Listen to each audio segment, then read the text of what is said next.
अस्सलाम वालेकुम व्यूअर्स, मेरा नाम मोहम्मद इमरान है। मैं अपने चैनल पाक न्यूज़ अब से आप लोग को खुशामदीद कहता हूँ। नए आने वाले से पीला काइंडली चैनल को सब्सक्राइब कर दें और बेल आइकन को दबा दें।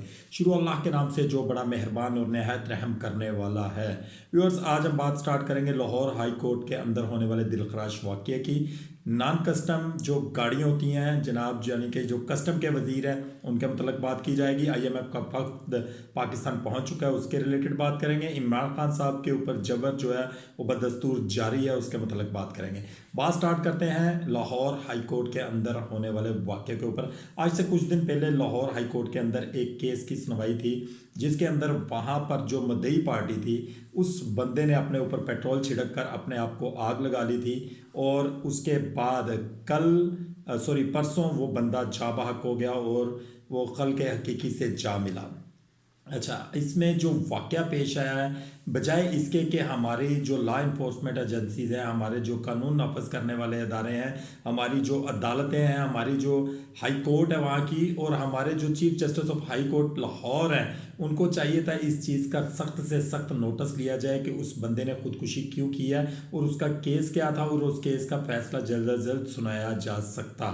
लेकिन उसके बरक्स हुआ है जनाब सारा कुछ। जो हमारे चीफ जस्टिस हैं लाहौर हाई कोर्ट के, उन्होंने इस चीज़ की तफ्तीश करने की बजाय कि ये वाक़या क्या है और क्यों पेश आया और क्यों उस बंदे ने अपने ऊपर तेल छिड़क कर, पेट्रोल छिड़क कर जनाब अपने आप को आग लगाई है, ये क्यों पेश आया ऐसा वाक़या लाहौर हाई कोर्ट के अंदर। ऐसा वाक़या जबकि पेश नहीं आना चाहिए था।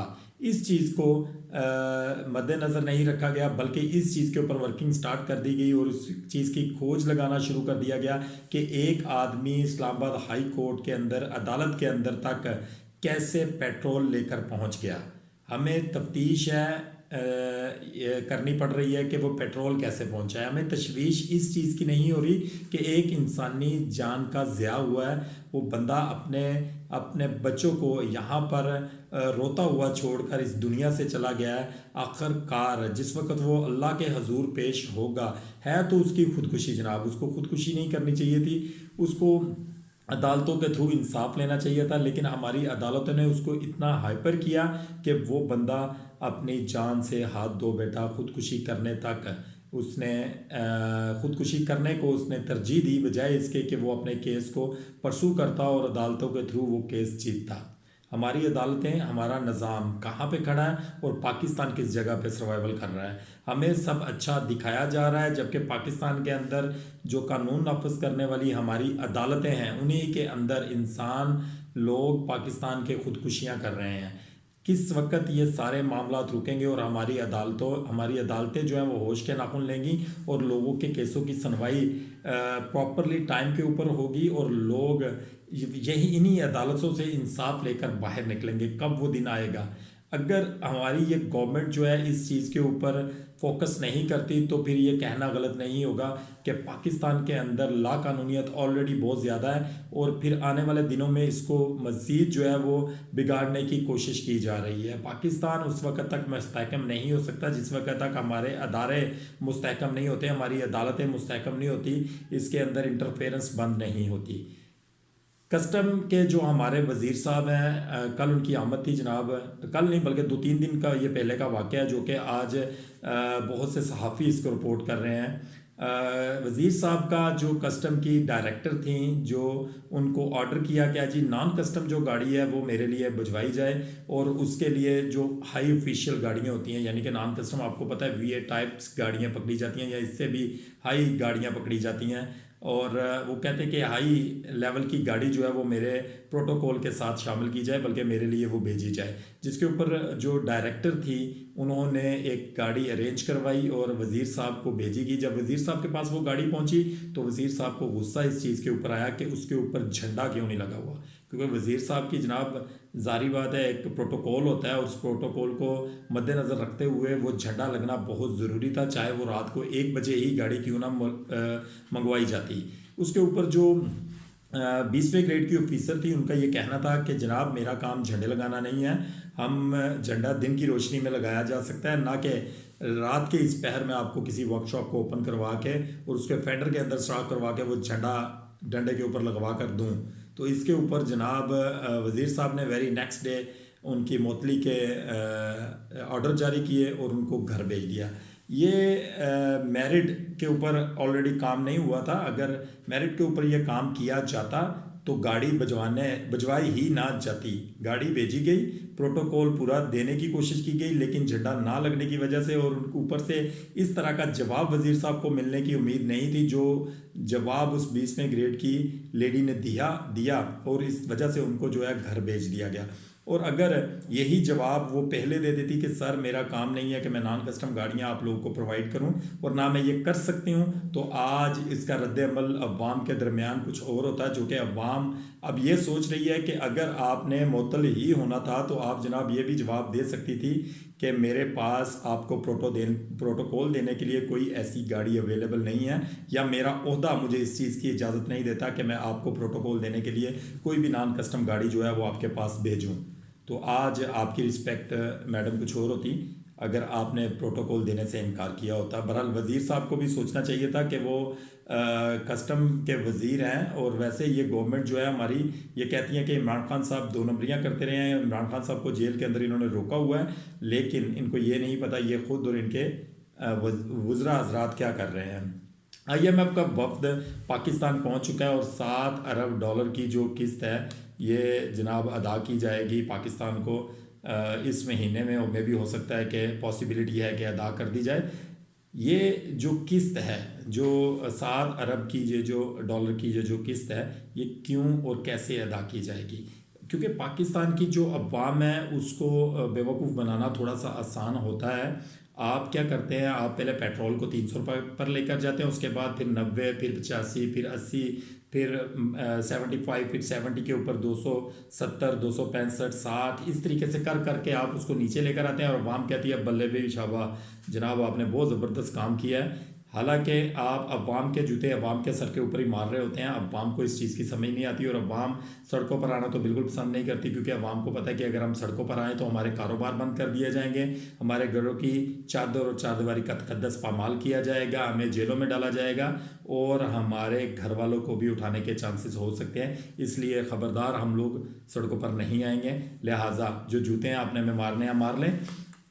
जनाब IMF की तमाम तर शराइत को कबूल कर लिया गया और पाकिस्तान के अंदर महंगाई जो है वो दोबारा से सर उठाना शुरू हो गई है।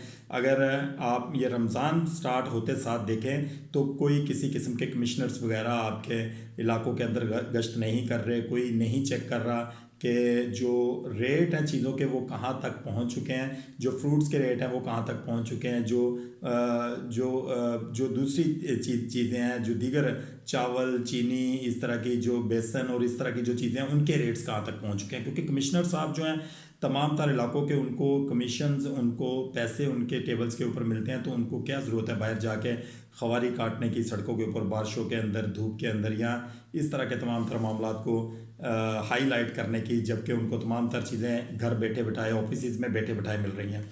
हमारे कमिश्नर्स, हमारे जो अदारे हैं, हमारे ये जो रेट कंट्रोलर अदारे हैं, अगर ये हरकत में नहीं आएंगे तो पाकिस्तान की अवाम, जिनका पहले ही खाना पीना मुश्किल हो चुका था, और पाकिस्तानी अवाम के वो गरीब बच्चे, वो कैसे इस रमज़ान के अंदर भी जनाब कुछ थोड़ा बहुत फ्रूट खा सकेंगे। क्या कोई ऐसी पॉसिबिलिटी है कि इन कमिश्नर्स के ज़मीर को जगाया जा सके ताकि ये रेट्स को कंट्रोल करे और अवाम तक रिलीफ जो है वो प्रॉपर पहुंच सके। जितनी भी गवर्नमेंट्स हमारी पाकिस्तान के अंदर आती है सबको एक दूसरे की बदखोइयाँ, चुगलियाँ और इनके ऊपर केसेस बनाने की पड़ी होती है, लेकिन कोई भी इस चीज़ को मद्देनज़र नहीं रखता कि जनाब हम लोगों ने कैसे अवाम को रिलीफ देना है, कैसे हम लोगों ने पाकिस्तान के अंदर महंगाई को लो लेवल पर लेकर आना है और गरीब अवाम को जो है वो स्टेबल करना है, और जो मिडल स्टैंडर्ड बंदा है वो कैसे मिडल स्टैंडर्ड तक अपनी ज़िंदगी अच्छे तरीके से बसर कर सकता है। इस बारे में कोई नहीं सोचता। हर किसी को जेबें भरने की पड़ी है, हर किसी को एक दूसरे के ऊपर इल्ज़ामात लगाने की पड़ी हुई है, FIRs केसेस बनाने की पड़ी हुई है। पाकिस्तान के अंदर गरीब आवाम का कोई कुछ नहीं सोचता।